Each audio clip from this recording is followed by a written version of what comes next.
Imagine starting over from scratch. No audience, no followers, no engagement, just you, your ideas, and the internet. This is the situation that every new creator is in, and if you're just starting out or struggling to build momentum, this is the exact approach that you need to take to grow fast, create high quality content, and actually get results. Now, before I dive in, just for context, I'm currently reaching around 200,000 people a month with the content that I create, and whilst that's comparatively small for some and larger for others, I've learned a heck of a lot on the journey to where I am today, and I want to share that with you. Now, look, the content game has changed. The old tactics don't work anymore. The platforms are different. The algorithms are constantly evolving, and attention is harder to earn more than ever. But when you understand how the game works today, you can win. Here's exactly what you need to do. First, don't just think about what niche you want to be in. Think about how you want to deliver your content. People don't follow creators just because of their topics. They follow them because of their style, their delivery, and their perspective. So before choosing a niche, ask yourself this. Are you better at long-form, deep dive content? Do you thrive in short-form, high-energy videos? Are you a natural storyteller? Do you enjoy community-driven, conversation-based content? Your format matters just as much as your niche. If you don't enjoy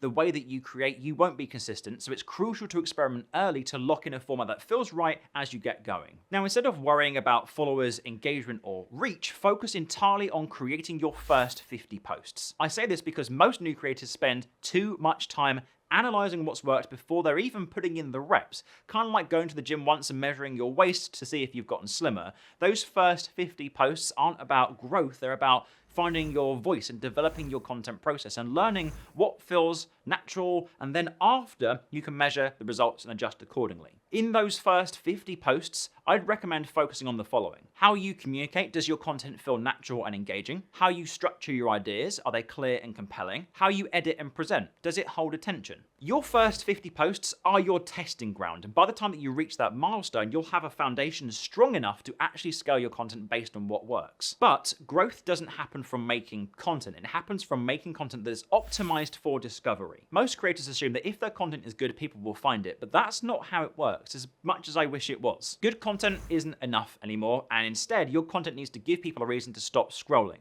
And if you're making video content, that means strong opening hooks within the first 3 seconds, pattern interrupts, visual changes and pacing to keep people engaged, emotional or curiosity-driven storytelling so people stay to the end. Every post needs a clear, immediate reason for people to pay attention, and when you optimize for discovery, growth happens naturally and quickly. Now, instead of just posting content randomly every day, structure your content into a system that actually builds momentum. Use this two-step approach to keep your content system simple. First, create content that gets attention. This could be bold opinions, hot takes, or statements that challenge conventional thinking. Second, follow up with content that delivers value, deep dives, how-tos, and frameworks that give your audience actionable insights. When you structure your content this way, you're not just throwing content out and hoping for engagement, you're leading people through a journey, getting their attention, building trust, and giving them a reason to keep coming back for more. Now, I've made content for probably over a decade now for hundreds of brands, and one of the biggest reasons that people stop creating is because they've over-engineered a fancy system with lots of moving parts. Really, in the early stages, you just need to get new eyes on you and create value in ways that suit you as well, and that's pretty much it. Creating a system that feels overcomplicated and overwhelming is just setting yourself up to fail, in my opinion. Talking about failure, I have found that many new creators chase trends without often a strategy, leading them to throw in the towel after a couple months of posting. Trends can be a great way to grow, but only if they align with your audience and your unique voice. So instead of copying what's trending,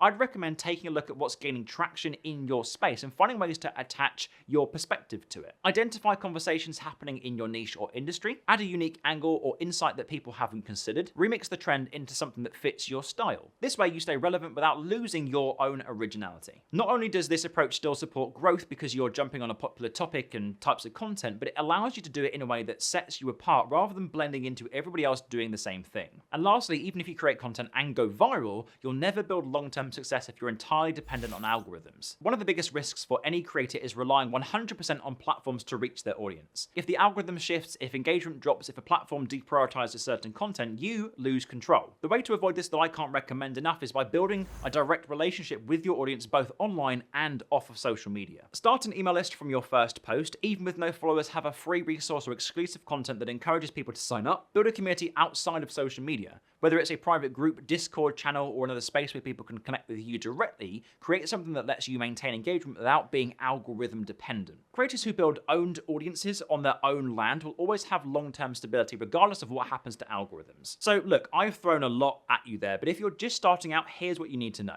Don't stress about followers in the first month. Don't chase trends without a clear reason. Don't try and be on every platform at the same time. Instead, here's what you need to do. Lock in your content style early, post your first 50 pieces of content before worrying about numbers, structure your content to capture attention and build trust, and build a system that allows you to scale instead of creating on the fly. Winning as a creator nowadays isn't about doing more, it's about doing the right things in the right order. So if you want to dive deeper into strategies like this, I break them down every week in my newsletter that you can join by clicking the first link in the description and signing up there. Joining my newsletter also gives you priority access to just 5 Content Club spaces when they open up every week, and definitely something that you should check out if you're looking to level up as a creator. Until then, if you want to stick around on YouTube, you can watch this video right here. I made it myself. I think it would be really helpful to level you up as a creator, and I recommend subscribing to my YouTube channel. Yes, I'm just starting out on YouTube, but I'd appreciate your support for the wild ride that is content creation and starting as a YouTube creator. And until then, I shall see you in the next video.